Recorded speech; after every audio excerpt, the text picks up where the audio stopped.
নমস্কার সবাইকে, সবাই কেমন আছেন? সুমিস কিচেনে সবাইকে স্বাগত। তো অনেক ব্যস্ততার মধ্যে, অনেক ব্যস্ত, অফিস যেতে হবে, তার মাঝখানে দেখুন না রান্না করছি। রান্না করে এক হাতে মোবাইল ধরেছি আর এক দিয়ে রান্না করছি। তো একটা উনুনে আমি মাছ বসিয়ে দিয়েছি আর একটা উনুনে মশলা করতেছি।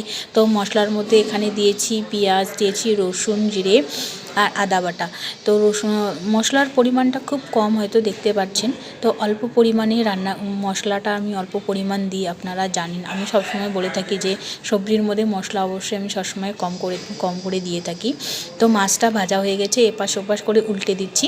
তো মাছ ভাজা হয়ে গেলে আমি তারপরে ডালের বড়িটা ভেজে নেব। তো আজকে একটু মানে অন্য রকম ইউনিক স্টাইলে রান্না করব। মাছের ঝোলটা ডালের বড়ি দিয়ে মাছটা রান্না করব। এটা আজকের কাতলা মাছের রেসিপিটা ডালের বড়ি দিয়ে রান্না করেছিলাম। তো আমার রান্না প্রায় শেষে দিয়েছিলাম ধনেপাতা। ভালো লাগলে অবশ্যই একটা লাইক, কমেন্ট, শেয়ার করবেন আর পাশে থাকবেন।